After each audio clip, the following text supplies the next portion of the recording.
Welcome to Bass University Live. Good to have you guys with us this morning. Um, I know it's hot. I know it's hot down south. A lot of you guys are putting your rods with us. You guys are going to have to live through us because we're fishing. We're wide open fishing right now. But today's show is going to feature Ott DeFoe, and it's a heat busters pattern. Is really what this is about. It's not just about getting into the backwaters and fishing in the close quarters habitat. We're going to talk all about that stuff. But this is Rich. This is a great way to beat the heat. Oh, it sure is. I mean, and we really got to see it watching live coverage of the MLF on the Potomac. Boy, when that water started moving, things started happening. It seemed like you could see it each day where, as we say, when the tide's trying to get right and it gets right, that score tracker started to really click and really jump. And, obviously a lot of guys caught him throughout the day as well. But we really, really saw the effects of it a couple of days where in that third period, things would just snap, snap, snap, snap. And exactly what you're saying, Pete, beating the heat, getting into the backs, getting to the moving water, the flow. Yeah. So it was pretty cool. It was interesting. Keith Poche, right? He's from Louisiana, dealing with the heat. He was commenting that it was as hot as he's ever been. Yeah, sure. All the way up here. That's crazy to hear that from him. Yeah, well, I mean, the sheer it stayed hot for long. Like these guys were practicing, Pete, during the most intense phase of that heat wave. And I mean, that has 2 to 3 day effects on you. Even if you were to stop, even if you were to be practicing in that heat wave for 3 days and then you stop and you have 3 days in the air conditioning, you feel the effects of that, that stress on your body. And, they didn't have the luxury of going and sitting in the AC for a few days. They had to go fish their tournament. So, they did. I mean, he came off the James River the week before, just fished and won the James, pretty much coming right into that. That's a lot of dehydration on the body stacking up. So that really does. It takes its toll. Yeah. And that's an important thing to stay hydrated. And I touch on it from time to time, but man, your decision making can go south. 100%. Confidence can go south when your body starts getting stressed from that dehydration. And it's so important to stay hydrated. I do one of the things I always do, man, is I get wet. Like I'll not only do I fall in the water, but I actually, I'll dip my hat in the water. I throw it on me. I'll take a bottle of water and that evaporation process can cool you down when you're in those extreme environments. But it's a great win by Ott. Look forward to film. Great Bass University instructor, a tremendous angler. With many wins and a real natural at the sport. A calm, cool, collected, and confident angler, and it's cool to see that just level of expertise almost, rolling through a tournament like that. And I think that the fact that the Potomac is a tidal body of water, and the way the MLF tournaments are formatted between the split of the periods and then also the choosing your forward-facing sonar period, there's a lot of strategy that went into this one. There has to be, being where it was. So let's dive into that strategy, and we will do that. And we're going to talk about some other beat the heat strategies. We beat the heat by going north. We went up into New York State. You were with Kyle Patrick for a couple of days doing some Bass University instruction. Look forward to hearing about that. We're going to be talking about that later in the show. I was up in Ithaca, New York. We were doing a little wrestling clinic with, not really little, with Cornell. with some Olympic champions, Olympic athletes, doing some great instruction there. And we got to fish a little bit on Cayuga and Seneca Lakes. Jake and I did. So we'll be talking about those types of patterns, some smallmouth fishing. That's after we hot. So we've got a lot of great stuff to talk about and deal with. And one of the things that was a big factor for us was thump job. Yeah, okay. we were hammering the smallmouth. We were catching them still on the beds, Rich. Wow. And then we had some still residual spawners up there, and then we had some post spawn fish. So we'll talk about thump gel, how we use that, and how we caught those fish. So cool. It's going to be a fun show. Yeah. So, guys, without any further ado, let's bring on the champ. There he is. Yeah. Ott DeFoe gets another big W and adding to that massive trophy collection behind you, man. Congrats, man. I got to see a lot of this show because I was sitting in a wrestling gym while my son was drilling. So I had MLF Live on the whole time, so I got to see a lot of this go down. Man, it was a great win. Congratulations. Thank you. I appreciate it. I appreciate y'all having me on. Yeah, it was a lot of fun, and it was very hot, like y'all were talking about. It was incredibly hot. The first day of practice, I got out pretty early on the water, and honestly, I kind of structured my practice, intentionally. I was thinking about it and. Looking at the tides and knowing that the tide gets, a little later each day. And then, the factor of just how hot it was and the wear and tear on your body. And the first day I got off the water, I actually had intentions of getting off the water about 4 o'clock.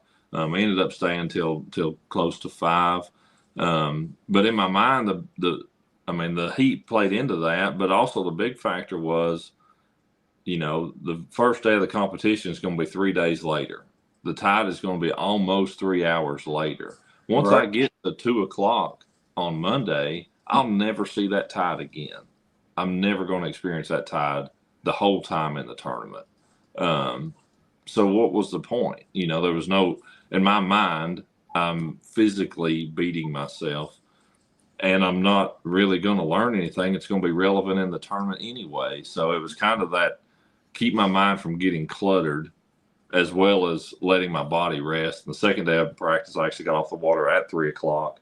And that was my thought process, was get out there super early, be there in the tide that's going to be relevant, that you're actually going to see in the tournament, and don't even get the rest of it. Don't even have it in my brain, of I got a bite here doing this, or I got some bites there doing that, because those tides were going to be irrelevant anyway once the tournament came. Yeah, that's interesting. A lot of people watch have never fished a tidal body of water, and they're, that whole concept's foreign to them. And I get it completely. There's been, I remember practices where, I would stay out till almost dark, like pure dark, because that was the tide that I was going to see first thing in the morning on Derby Day. So, you change your practice, based on the tides you're going to see.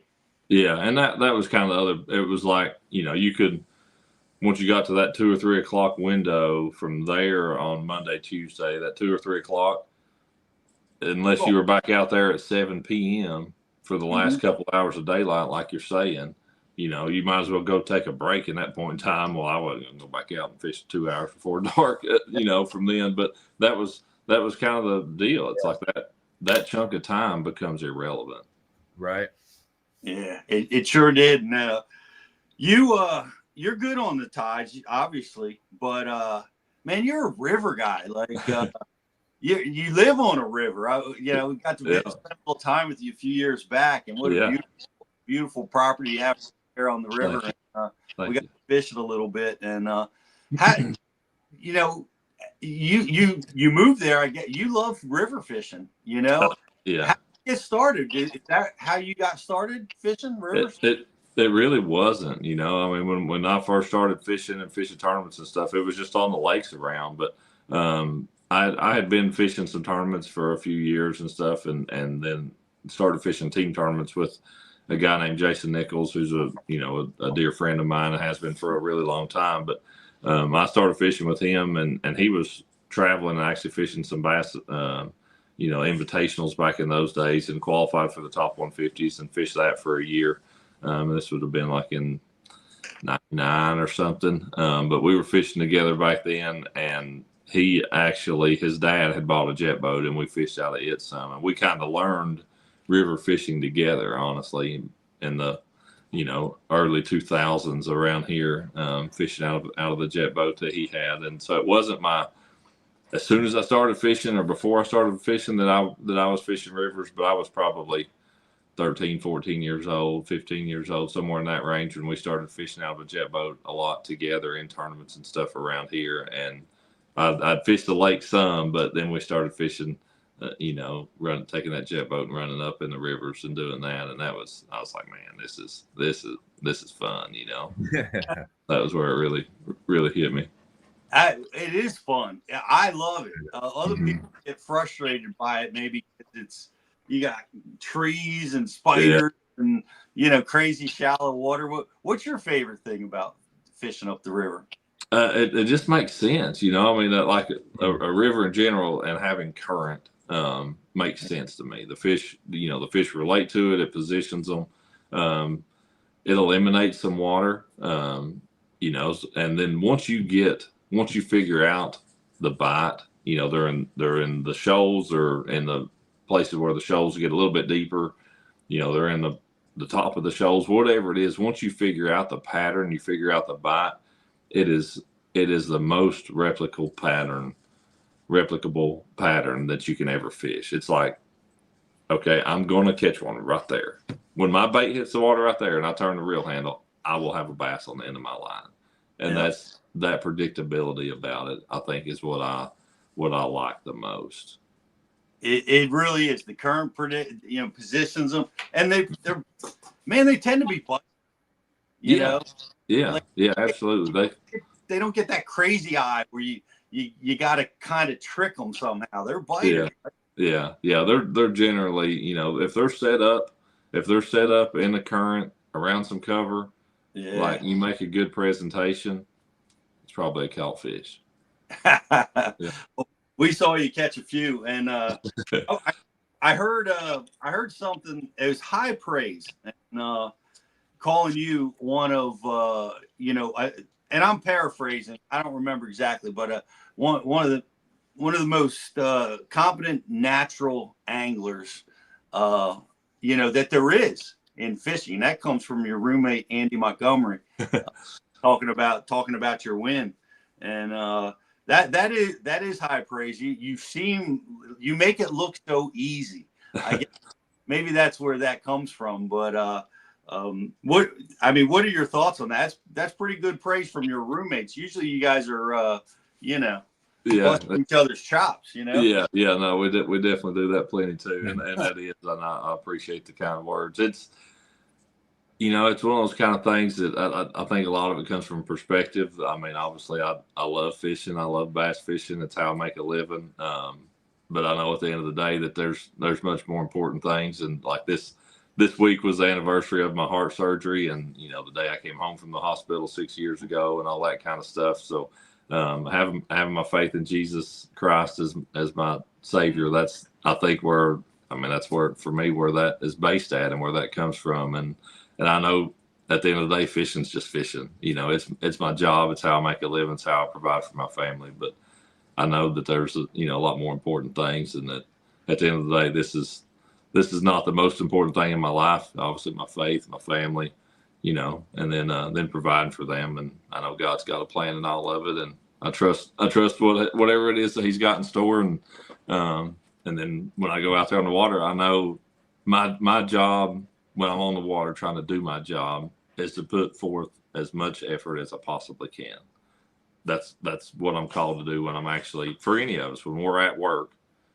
We're supposed to work as hard as we possibly can. I know the results are going to be whatever God has in store for them to be. So if it's to win by 20 pounds, I'm going to win by 20 pounds. If it's coming dead last, if I worked hard, I was supposed to come in dead last. I mean, it is what it is, How much of your, like Andy said, you're a natural, and how much of your success has to come from fishing barefoot.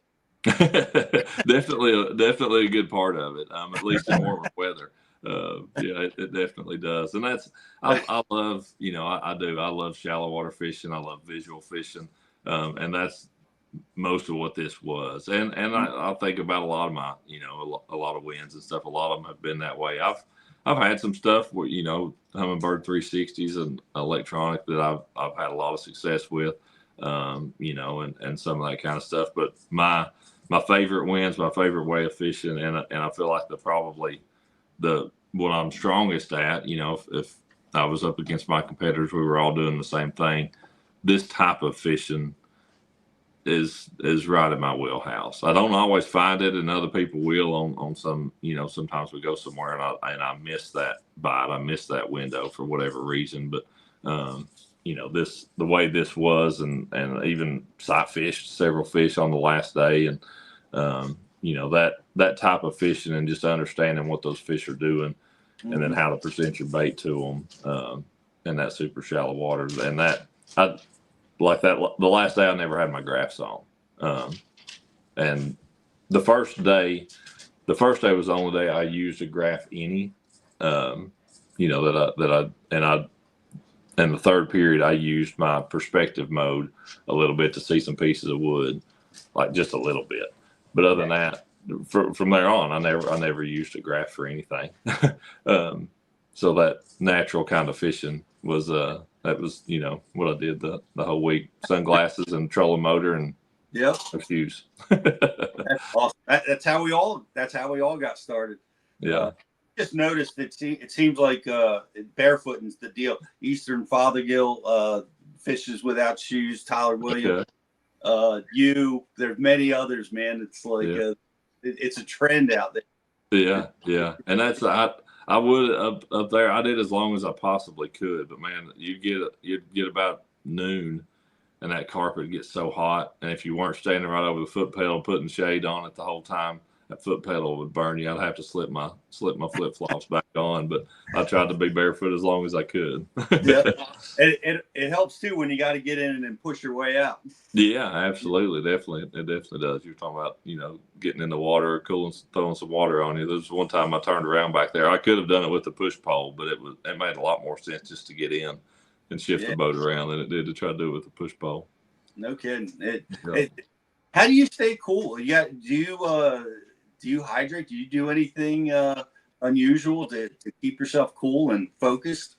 I don't think so. I drink a lot of water. I do the gallon jug system instead of the little bottles of water. I would always make sure, and come to find out, I wasn't overhydrating by any means, but I would always make sure to drink at least a gallon a day. It's usually a gallon and a half or so is kind of what I was trying to get in. But and up there, typically I just drink water in the boat, but I was drinking like some body armors or something that had some other electrolytes and stuff in it as well. And on the championship day, I forgot to grab a body armor. I had some other Gatorades and stuff in there and drank those, but I definitely could feel the difference at the end of the day that I hadn't drank something other than just water. Right.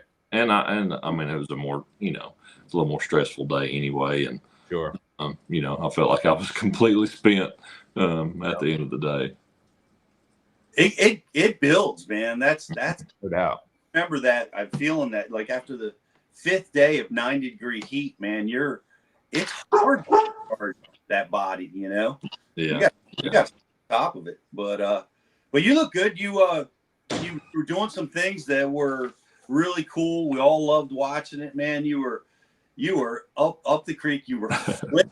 you were actually flipping. Yeah. I mean that was cool to see because we don't get to see that very much. But why was flipping like it? The complexity of the habitat. Why was that the right choice for that type of? Yeah, and I think I made a comment on live about actually flipping, and that's people flipping and pitching, and that's anybody that's watching it doesn't truly know the difference. Pitching, you take the bait in your hand or just swing the bait back and disengage the reel, you pitch it out. and you engage the reel, you fish it back, and then you literally pitch it out again. Flipping is where you have, your reels in gear, and you do the scissor flip. You pull the line, swing it out, let it go back. That's actual flipping, like what you're talking about, Pete. And that's the deal with those pads. A lot of places, you've got the ditch that's a little bit deeper. Then you roll up onto that deal where the pads start, and it's a little bit shallower. Those fish, they truly wanted to be in water about that deep. That's how deep they wanted to be. They didn't want to be in. I mean, they wouldn't be so shallow they had to be laying on their side. But if it was deep enough, they could be sitting upright from this deep to that deep. From 6 to 18 inches. That's where they wanted to be. So there was basically a set range. And when you're flipping like that, I can really reach out and add another 4 foot, or I can have it back a little bit closer and be a little bit shorter. So, I've got some variance in my range doing it like that. But when you're going down that edge, man, you can make a presentation so quick. Okay. So you drop the bait in there, and the other part of that, my bites would come. I knew if I was going to get a bite within a second of when the bait hit the water. And that was because, and I know you both experienced it on places flipping pads and stuff like that. When that bait would hit the water, oftentimes this pad over here, this pad wiggles because that bass was sitting there and he's coming to you. Love that. So a hop or two, boom, and that fish is on there. Or you just pick up on it and he's already got it. Right. But I never got a bite where I'm hop. Right. Now on up in the creek and that wood and stuff, you would.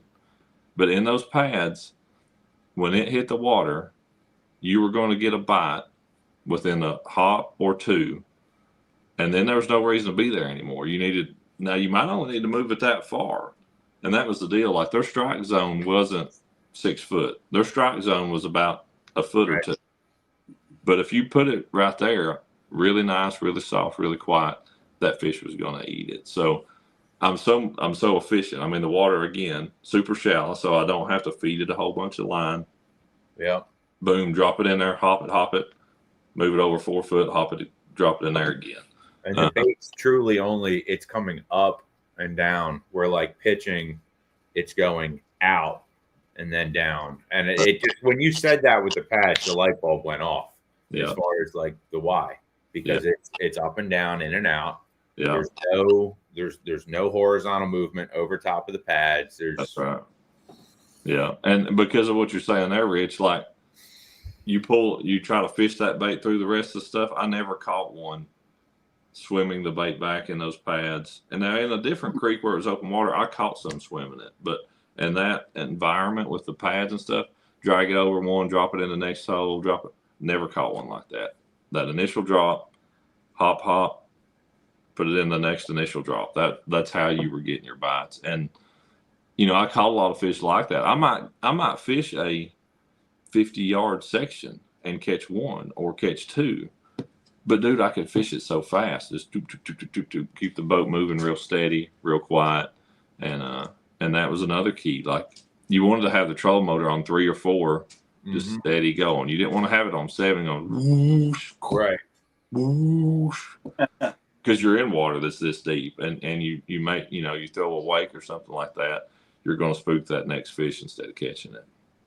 Were you fishing into the current or letting the current move your boat? I preferred fishing into the current. Obviously on there's current coming out of the creek. Yeah.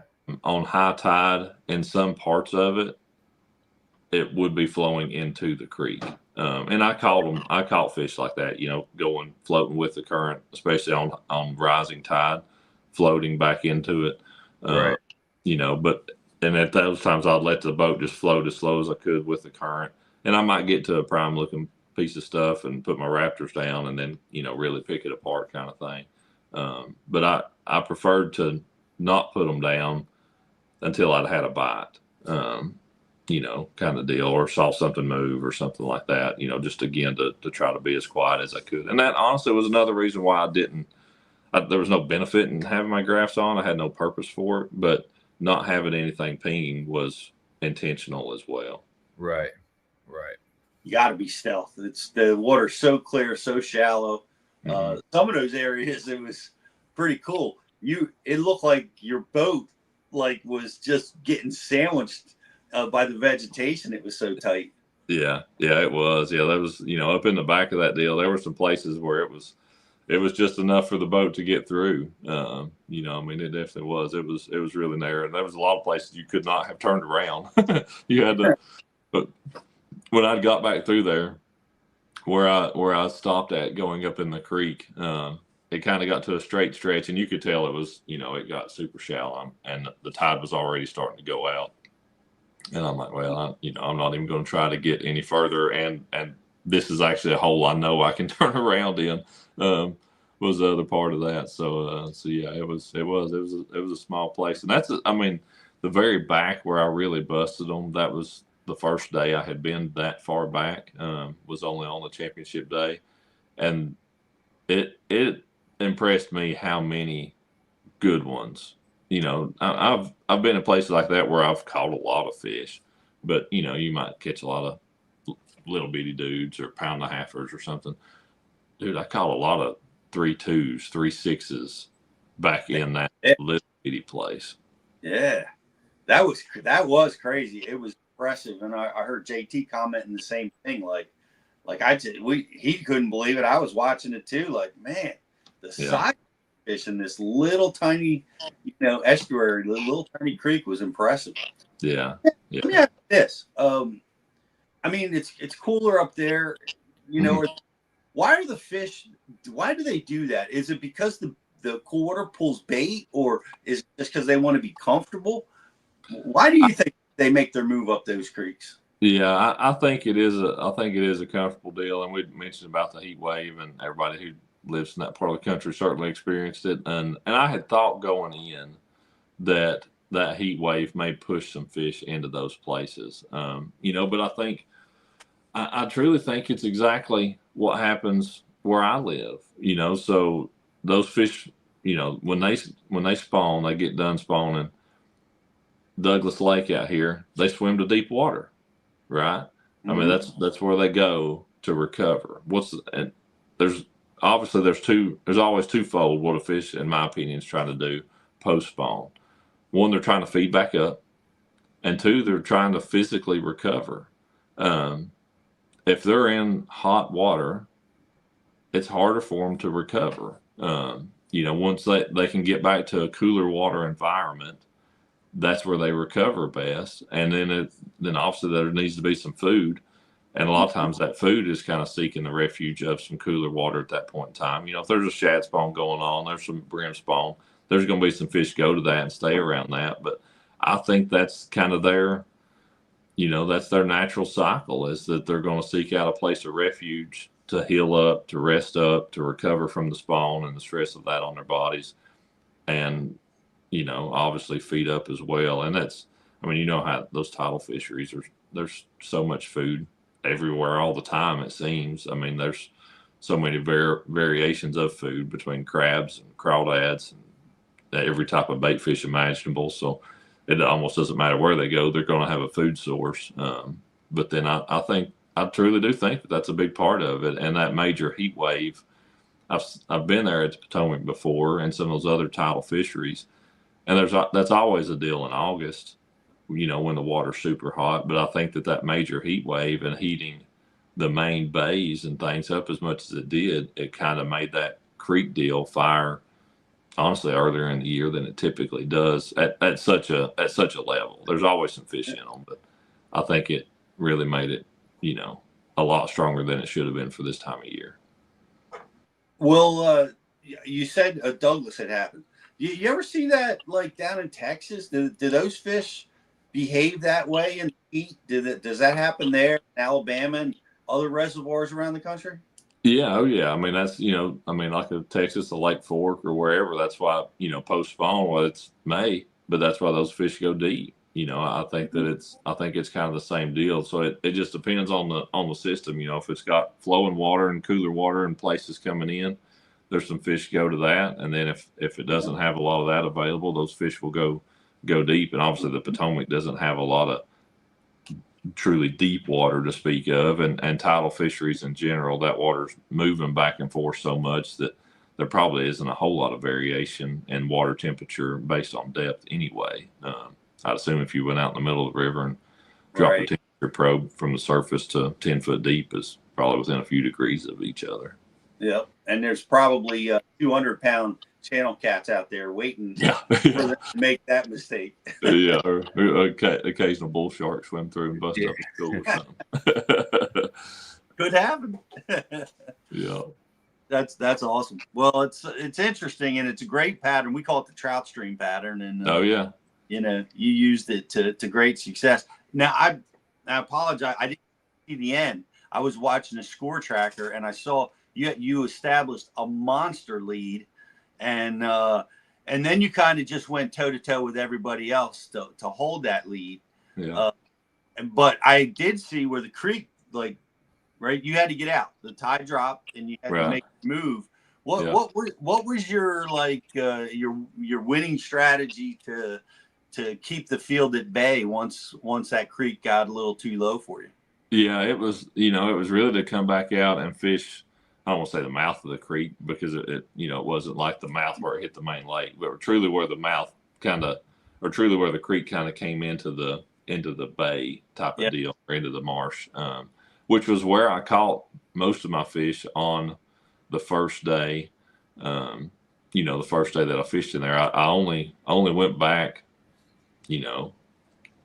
maybe half as far. The first day there was a big beaver dam there. That was as far back, really, I probably could have tried to have gotten across it the first day at high tide. I caught a couple fish pitching across it and drug them across it the first day of competition. But that beaver dam at high tide was basically smooth level with the water. Okay. After the first day of competition, that night we had some big rain. The second day of competition, we had some big storms, and the tide got super, super high. Those storms actually blew that beaver dam out, and that made it super easy to get back, to go further back on the knockout day and the championship day. But that outer region of that creek was really good too. But you needed the outgoing tide halfway out or so, and then following the rest of the way on out from there to really get those fish to where they would set up and come out of those massive pad fields. When the water was, top part, upper half of the tide, they're just scattered out back in that stuff, and you're not hardly going to catch one. But once you got to the lower half of that outgoing tide, that out there was really, really productive. And so once I was locked out basically of the back of it back there, I knew I could go back out and that was kind of that was when I thought it was going to work out that way. That was when I truly felt like I had a shot to win. I felt like if I had the back of the creek for high tide and then the mouth of it without any other competition, that I would have a chance to win. And Keith Carson had been in there. Zach Burge had actually fished in there on the second day of competition. And Keith had fished in there, Carson, at most of the tournament.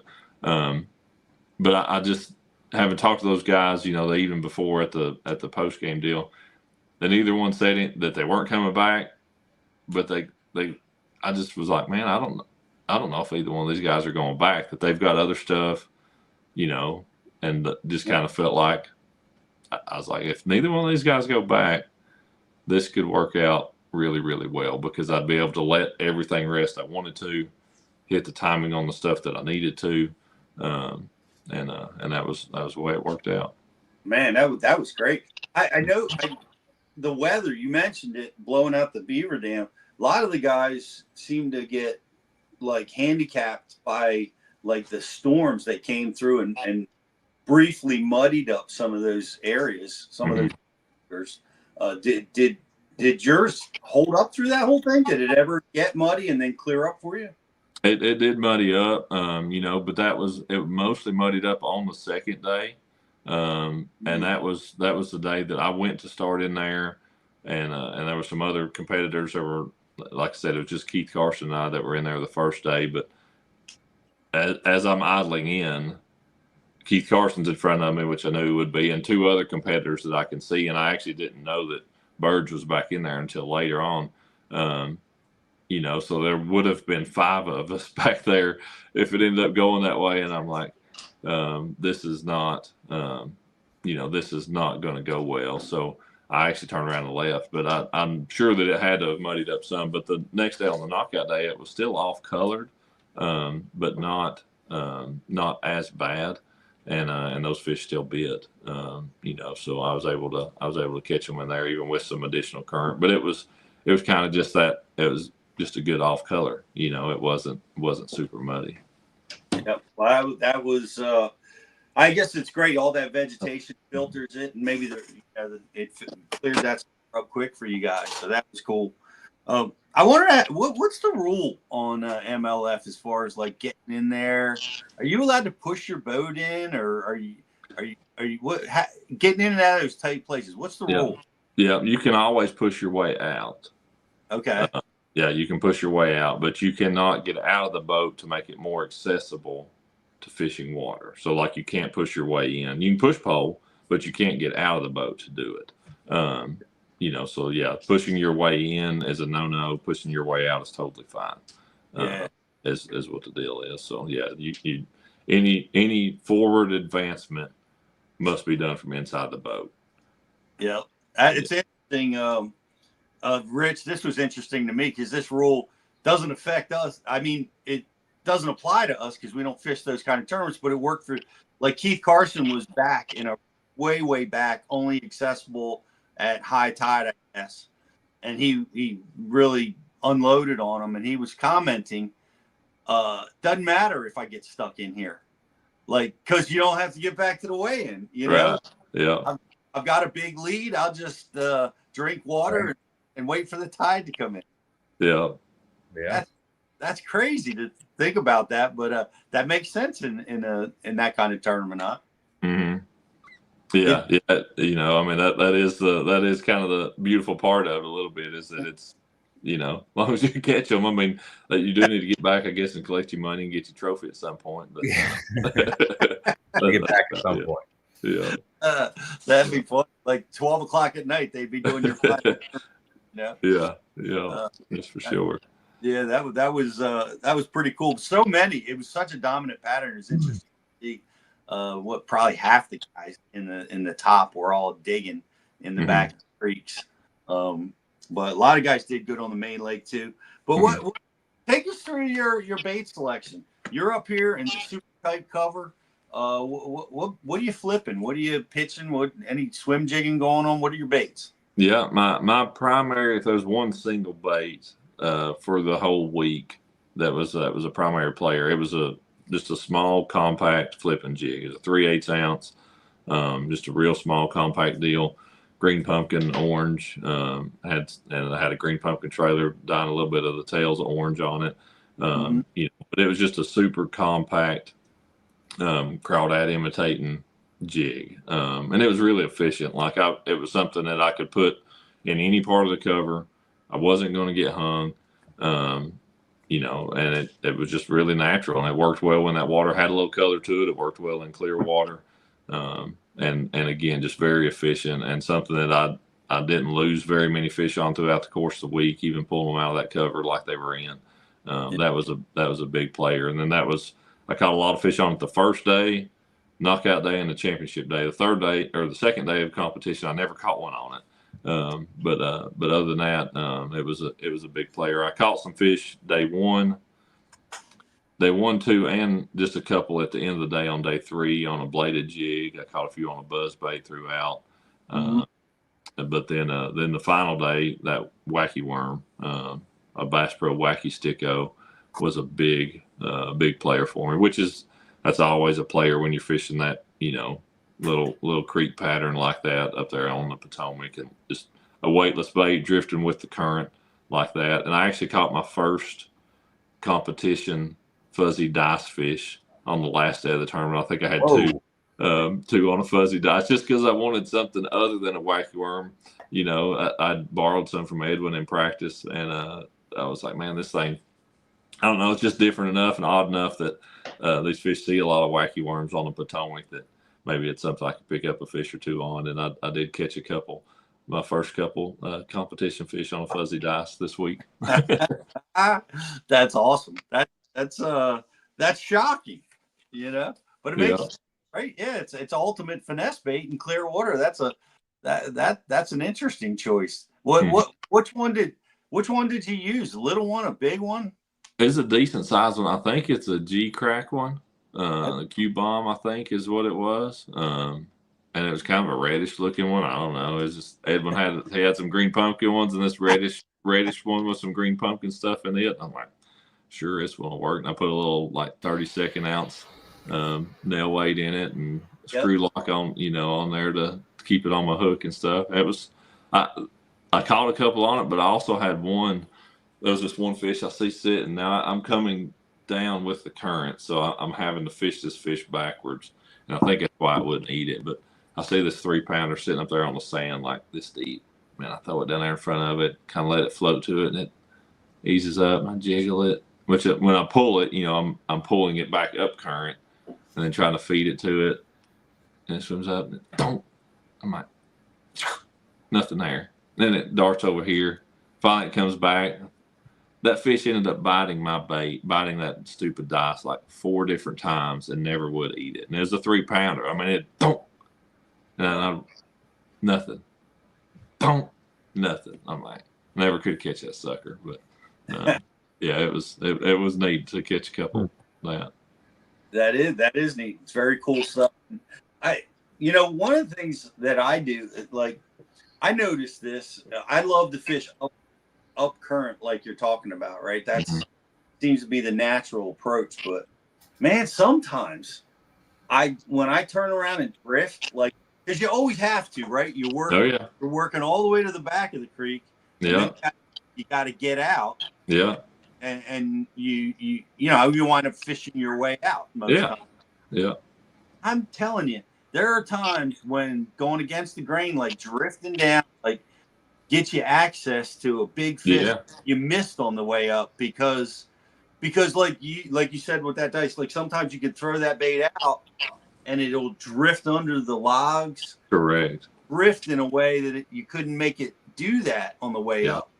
Yeah. And sometimes they catch some of them big ones on the way out.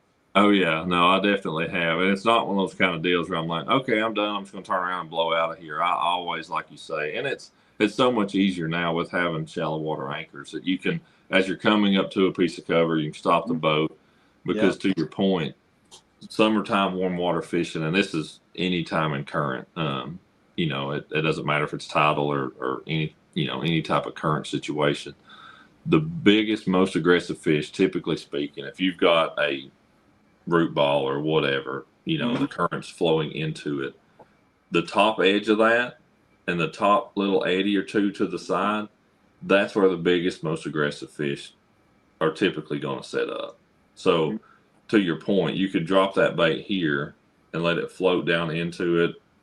That's like you're making a presentation that otherwise you'd have had to throw over it, right, and try to let your bait swing back under. Or here you can drop it short and let it float down into it. But for me, to your point, coming back out, most of the time I was always going to flip then, because trying to float a weightless bait and get the right drift is way harder when you're coming with the current with the boat. It just everything doesn't work right.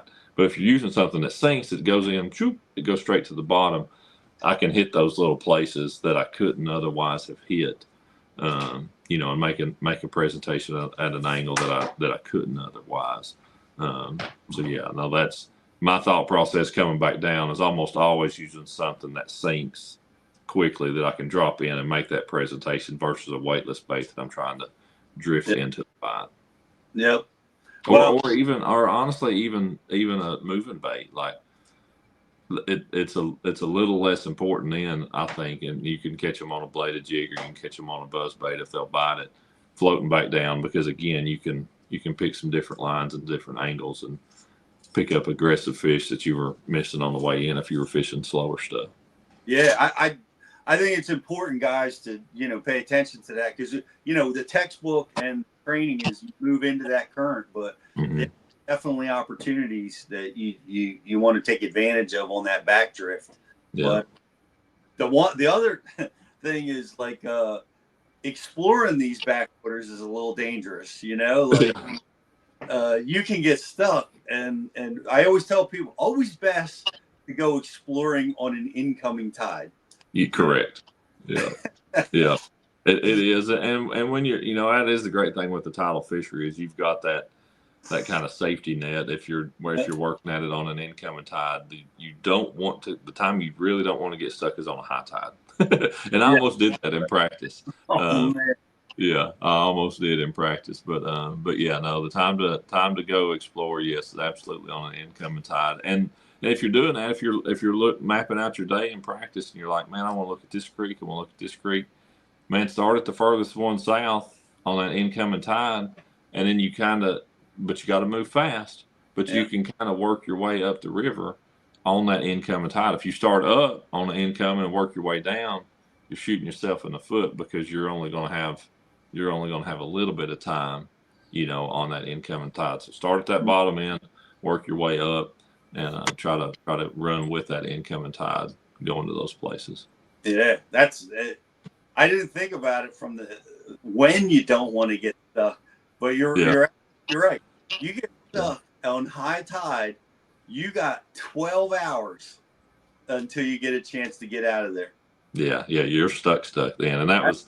I went back in one creek in practice, and that was a beaver dam, and it was I trolling motored across it and tried to cross on up, and then really get into the creek and get on up through there and get by this other tree and go under these overhanging trees. You're talking about the spiders in your boat. I filled the boat with leaves and crap and spiders, and then get on up in there, and there's another big beaver dam. But dude, it's looks like the promised land right there.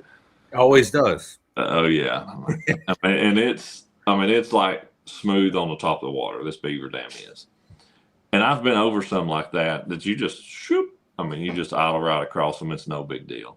Right. In a 20-foot, 21-foot nitro, it's not a big deal. That 250's got a lot of power. It'll surprise you. The problem with this one,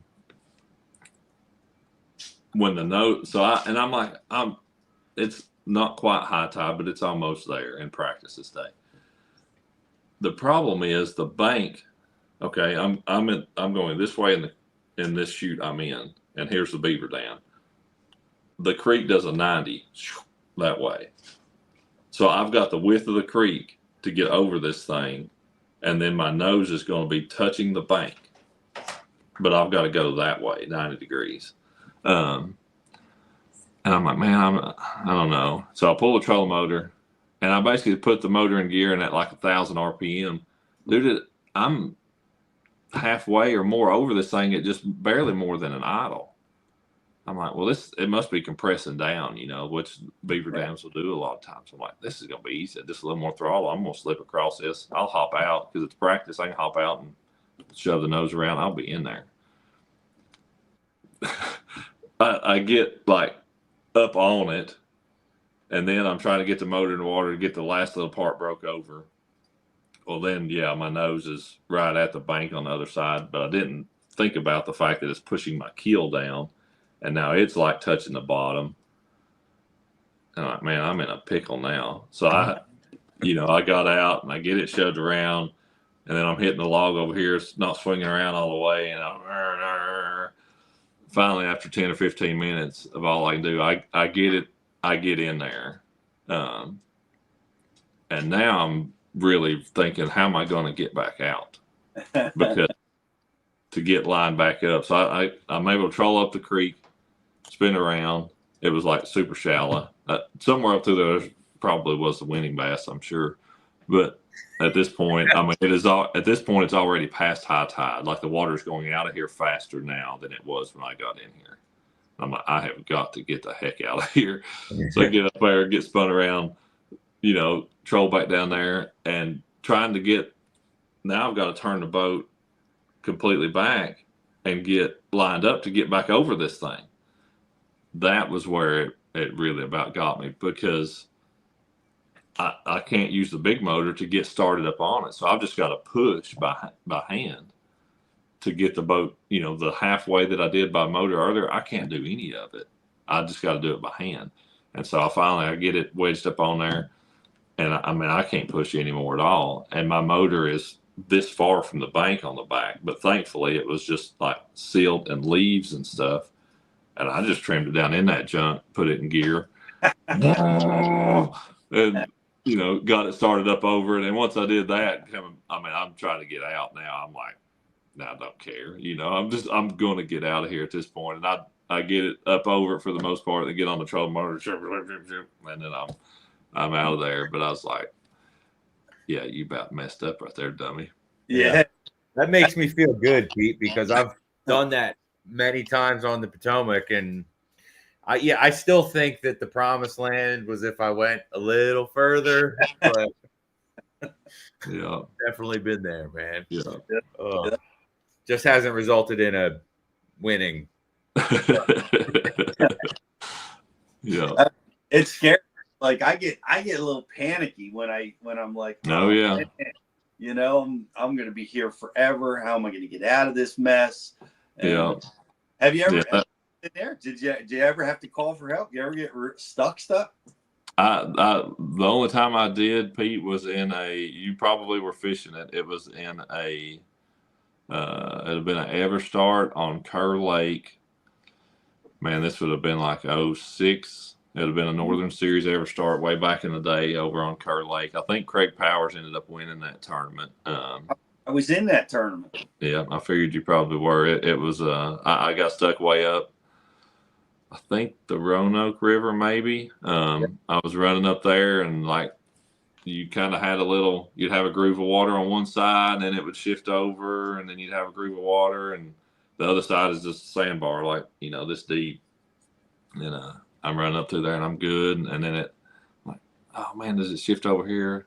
No, I think I'm good. One of those deals, I get out and it's like this deep and hard sand. And I was there, very little cell service. Finally got a call out, got a buddy coming, kind of knew where I was. I was before Google Earth and dropping a pin and all that stuff. Is just a flip phone. I was there about 5 or 6 hours before he found me and pulled me off. Nice. Well, at least you were able to get pulled off. I know. Airboats have come to rescue a lot of guys. And, yeah. I've never had to do that. I know Joe Sancho, one of our buddies. You may know Joe. Joe, he got stuck up there at Buck Island too, and he had to spend the night there. But he had his dog with him. And, wow. It was cold. Fortunately, what he had. This is cool. He had somebody had given him an emergency blanket, like one of those plastic. It's not plastic, but it's like material. It's like a emergency blanket that's gone into shock or something. He used that blanket and his dog to keep himself warm to get through the night. Wow. Wow. It's interesting. Since then, I bought one of those suckers. That one is blank, not a dog, but I have those. But I keep that blanket in my boat. Yeah. Just in case there's an emergency like. But you could have used it for a sunshade at Potomac. You wouldn't need it as a blanket much, but maybe shade yourself from the sun. I know. Well, me and Riz been tinkering around with umbrellas. We use them for the rain when we're working. Yeah. We might need them for the sun.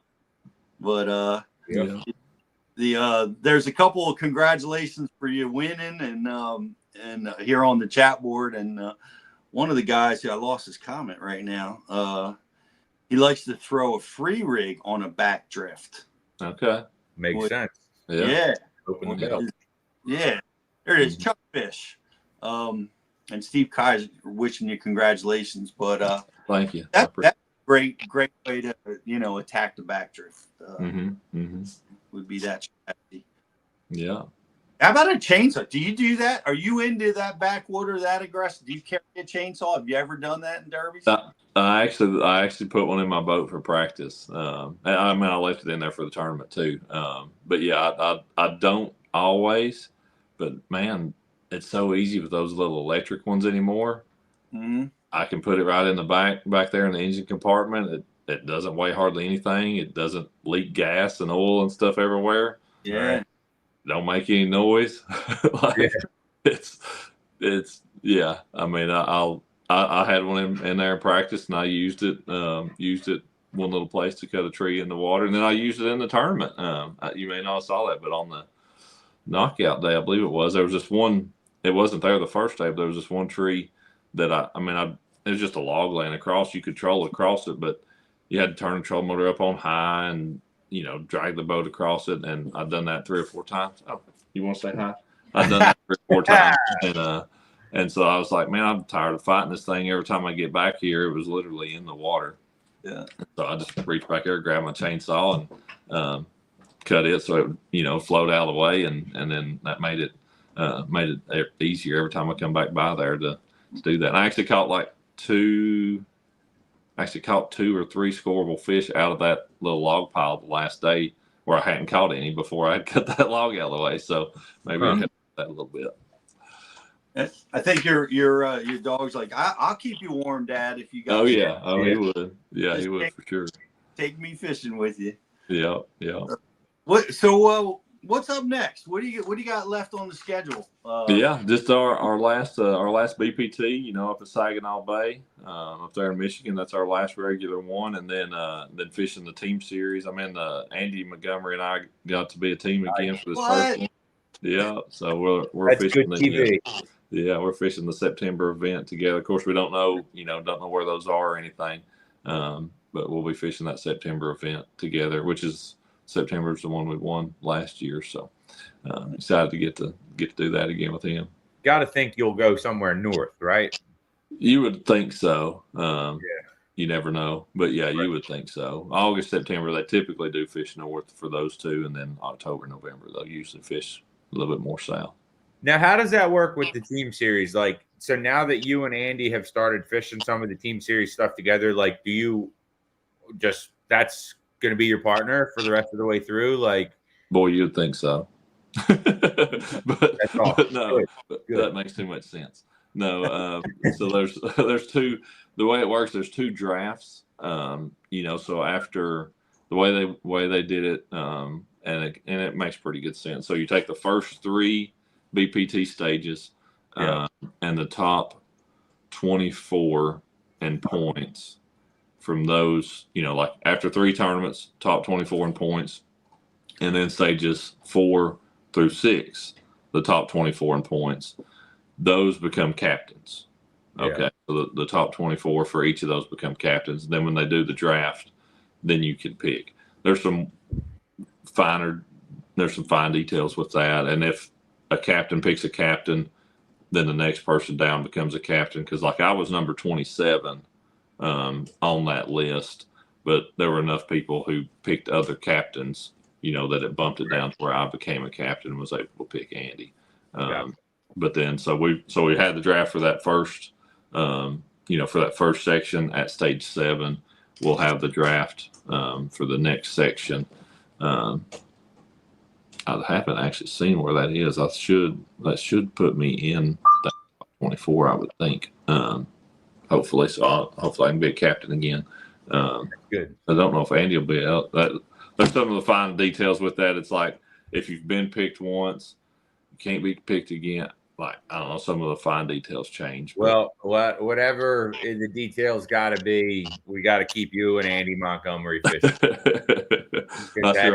That is good, and it's valuable. You guys it's awesome watching you guys fish together and learning from it, but it's also it's good TV. You know what I mean?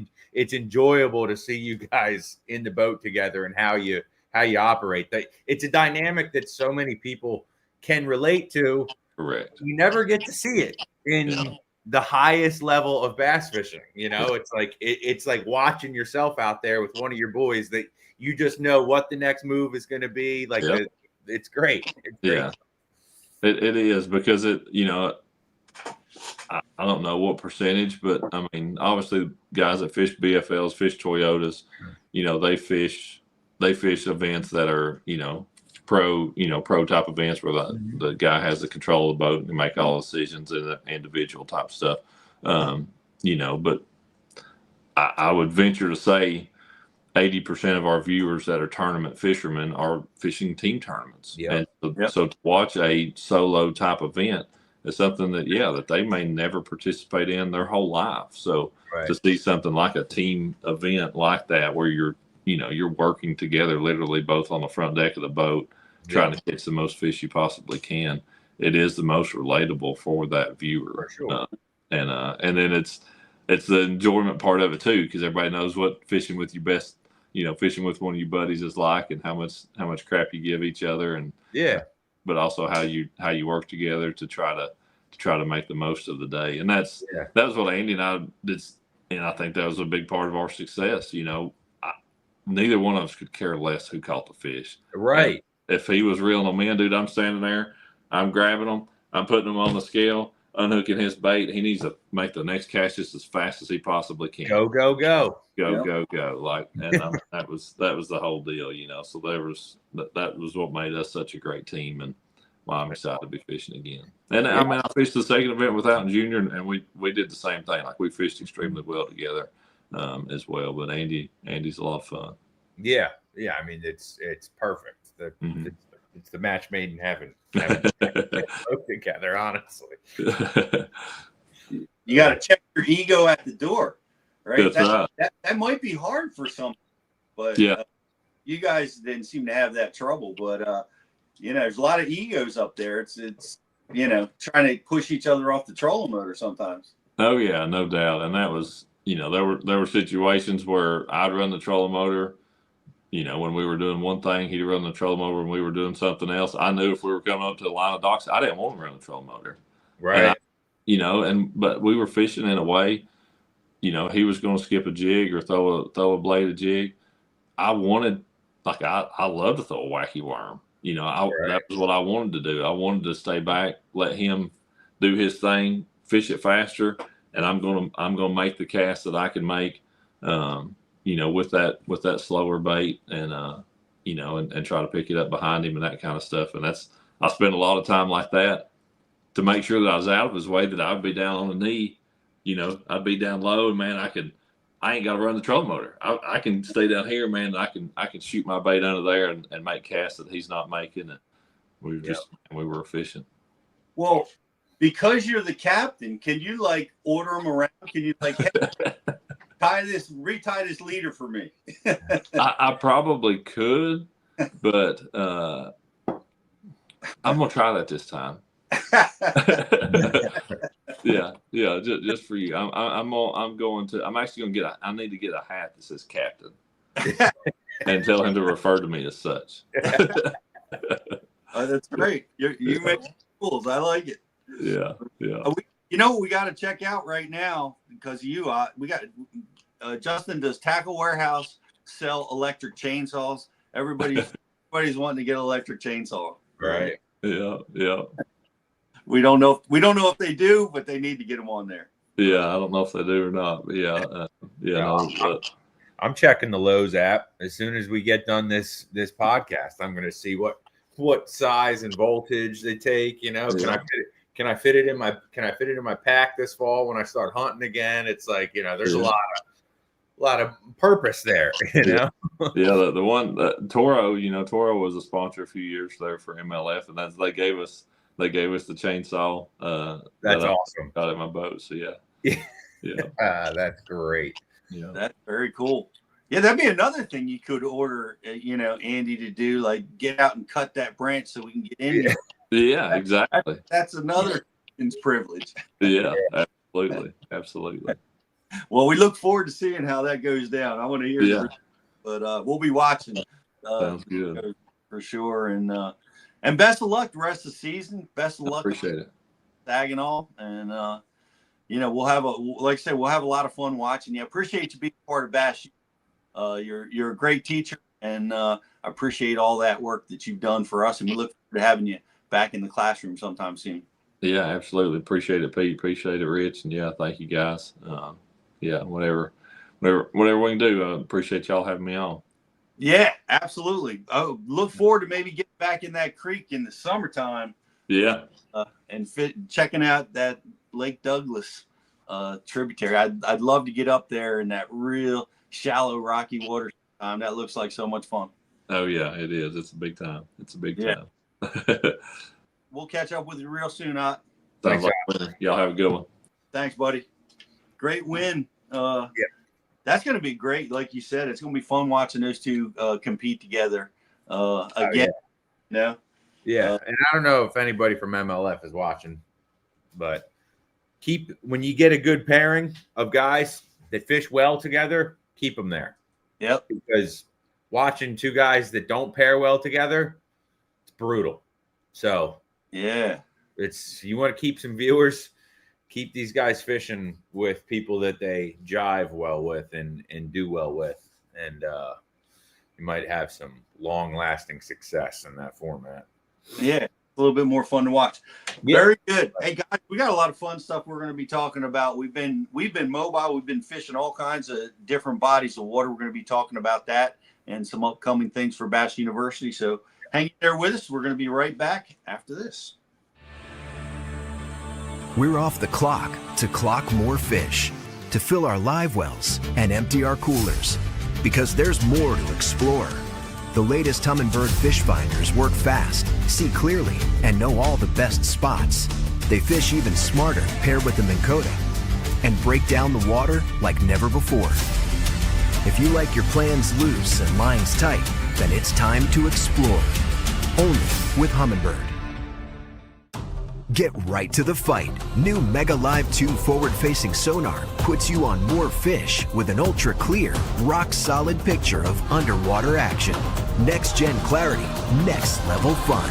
Only with Humminbird. Do you love bass fishing?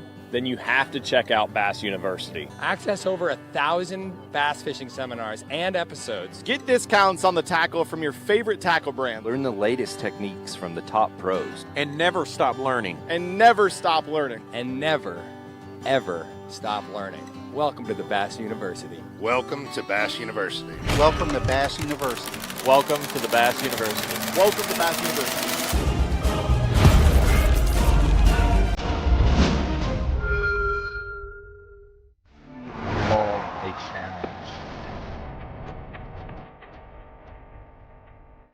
The original Element rods were really Cashin's first launch, kind of at a price point level. With that, we got a lot of feedback. And that's what brought about the Element Z2 and its launch.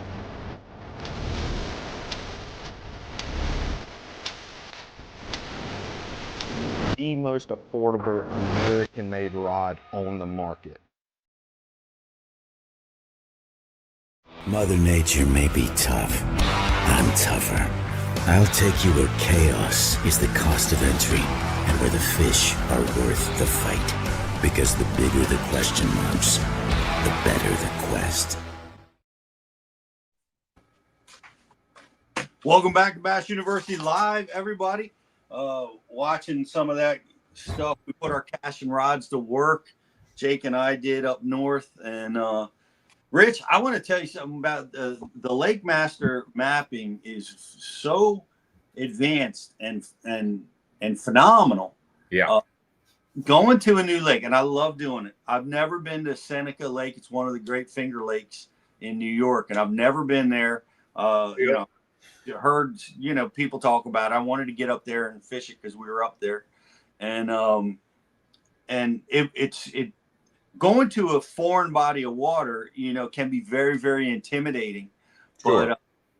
But with Lake Master, it's just, man, you know all the hazards, so you don't have to worry about the rocks busting your boat up. You can get in and out of the harbors easily, and not to mention being able to track down and pattern and find fish. It's just phenomenal. So we put that to work for us big time. Yeah. Things we're talking about, man, what a fun trip. Yeah. Big shout out to Jake. Jake's going to make his way with Max Hugan down to the national championship for the high school division down at, where are we? Clark's Hill. So we're trying to fish as much as we can, but you know what? Jake's a high school wrestler and he's training there too. So he's splitting his time between his two passions. And right. We were Cornell, and we got he got coached by Olympians, in Olympic medalists. And it's very, very cool. Cornell, what an interesting university, been around for almost 200 years. Right.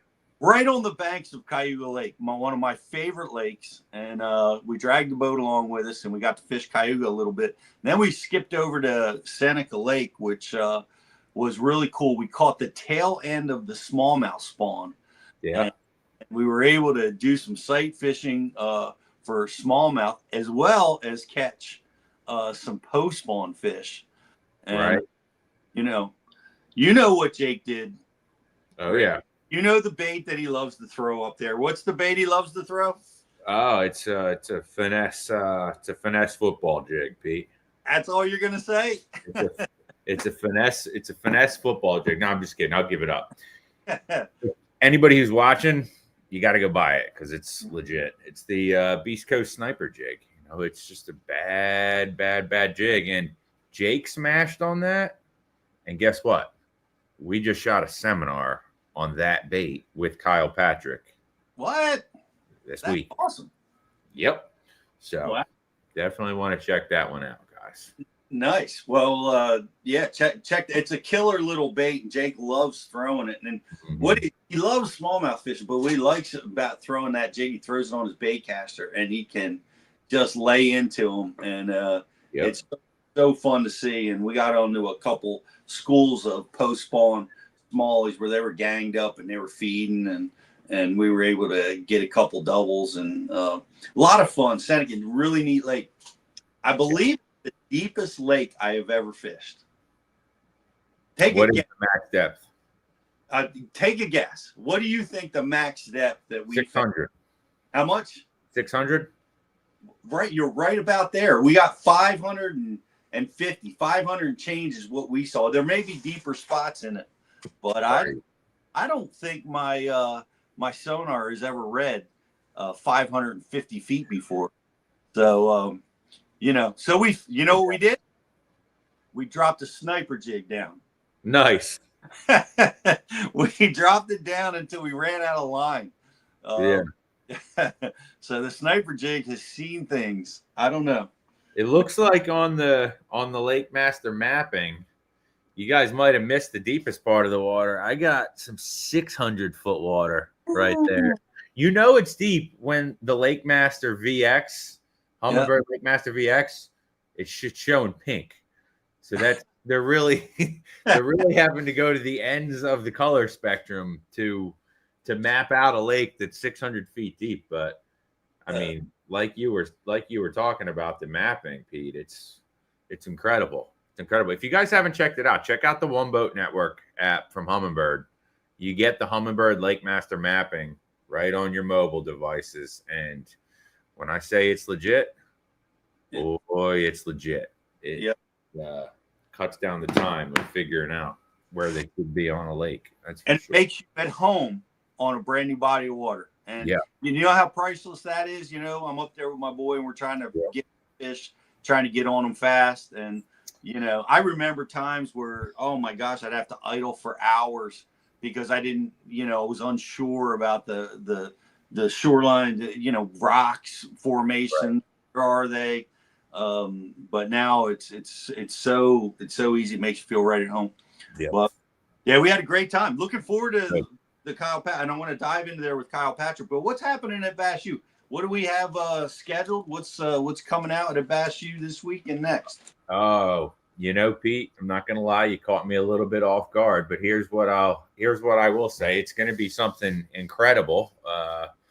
Just let me pull up my calendar here for a quick second. All right. This week's release is going to be Matty Wong, Finesse for Success. And that's a classroom seminar that we shot this year down in Athens, Texas. And the reason we went with that is because we've been on the other side of the coin a lot with Matty Wong. He's a big swim bait fanatic, and he loves throwing the big gliders. He's had some success, some high-level success on that style of oversized baits on the Elite Series. But the other thing that he also brings naturally to the table is that West Coast California Hawaii mix finesse approach to bass fishing. And I mean, he really breaks down the importance of using the correct setups and how they impart action on your lures when you're inside of those finesse categories, because it really does. When you start getting into the finesse tactics in bass fishing, you start getting really into those nitty gritty things where having the right hook, having the right line, having the right knot, even in some instances, really affects what your bait does on the water in those ultra clear, ultra pressured fishing scenarios. So Matty Wong breaks that one down this week on our release for Bass U, and it is Finesse to Success. Excellent. Well, we look forward to seeing that. And Justin, if you come on in, I'd like to talk to you guys about you guys spent the last 2 days. I was up in New York. You guys were not too far from me. What's up, Justin? What's up? You guys were hanging out with Kyle Patrick, which you did last year, and got great tutorials from him.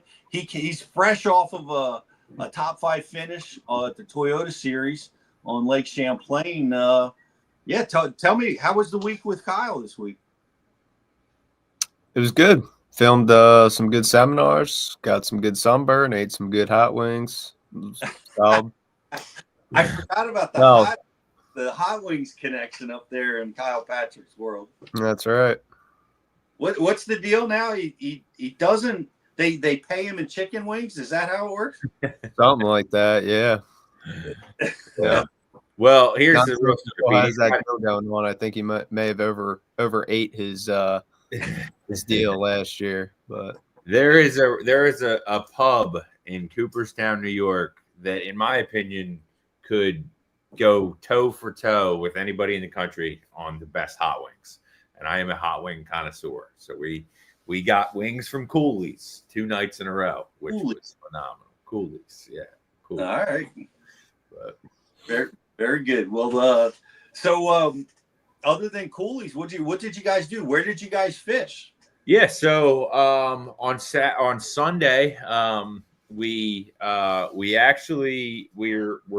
introing a new style of content to Bass U that we've already been in production on one of them, and we're doing kind of a breakdown series, and that is a couple of different things. We're doing lake breakdowns, and we're also doing tournament breakdowns. And Kyle was our first run at a tournament breakdown, and the beauty of it for our audience is that we shot the tournament in real time, and throughout the day we were on a lake that Kyle hadn't been to in a couple years, but he was fishing a tournament.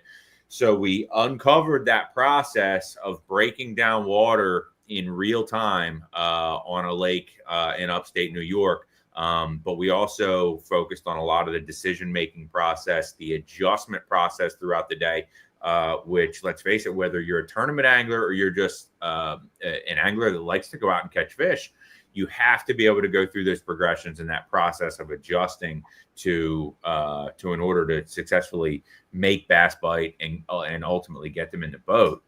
So this is going to be our first run at a tournament breakdown with Kyle, and then on Monday, we shot 3 amazing seminars with Kyle, and they were Demiki Fishing 2.0.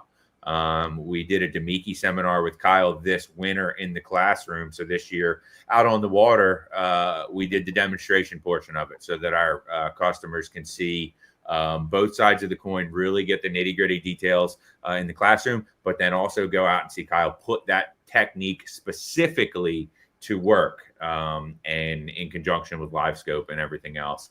And then, like I alluded to earlier, we did a finesse football jig seminar for smallmouth, and then we did a 3-way approach to soft plastics for smallmouth bass, and we kind of focused in that finesse realm a little bit on that one as well.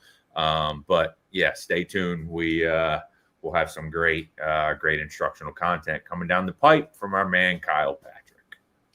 Man, that's great. We love him, and he's got such a bright future, and he just seems it's unbelievable. Like every time I don't pick him for my fantasy team, I get mad at myself because he scores points like crazy, and is always seems to be in the hunt. So it's great. Thank you, Kyle, for doing that for us and with us, and I look forward to checking all that stuff out. Hi, Jocelyn. How are you today? Good. How are you? I'm good. Jocelyn and I have been busy. I'm not ready to make any announcements yet, but very exciting things coming for Bash University, Joss. Sure is. We're gonna tease you guys a little bit. We pay special attention to all of our feedback, and there have been a few things that have been requested by many of you, and we're excited that we may be fulfilling some of those requests very soon, and we'll keep you guys updated on how all that goes. But in the meantime, we have a couple promotions going on. Did our promotion with the Sun Gear, did that end yet? Nope. This is probably the last chance to get it is today. Awesome. You guys want to, if you haven't signed up for Bash U, and I know a lot of you have and taken advantage of this promotion, so that's outstanding. And welcome to the show. Welcome to Bash University if you're new to Bash University. And we've got a great set of sun gear, which is an AFCO sun shirt, AFCO gloves, and a Bash University face shield as part of the package to sign up for Bash U right now. So go check that out. There's a promotion for everyone. So even if you're an active subscriber, check your email because there is a promotion for every single one of you. Awesome. And for, I know we love these promotions for our new subscribers, but guys, check out the Bash University Pro Member benefits. Go check out the benefits package you got over there. We crafted all this stuff for you guys with discounts on a massive amount of products. Yes. That really make it easy for you to go out there and fish and have fun. So go check that out. We are constantly working on that and trying to bring you guys discounts and all kinds of promotions for all of our subscribers. So we want to make sure that we take care of you guys best. So go check that out. What else we got going on in Bash? We've got ICAST that's coming up. You're going to see Bash University down there at ICAST this year. As usual, we appreciate all the work that the ASA is doing for our fishermen out there, and we're proud to be there and working with the ASA, and we'll be working with all of our speakers. I know, shout out to Jeff Olson, who's going to be down there filming with you, Rich, and we look forward to meeting all of our partners down there at this year's ICAST. We got anything else going on this summer that I'm not thinking about? No, that's it. No. Particularly, we might throw something out there. Yeah, well, we're going to be announcing very soon our classes for next year. Yes. That all takes place in the summer, so look for that coming very soon. Justin, do we have a sub of the week? We do, but I might need some help with an ID from Rich because it was already in here, and I remember him saying he missed it the 1 week, or maybe we did it. I don't know. I feel like I haven't been on the show a lot, but hold on. There's our sub. Shout out that young man.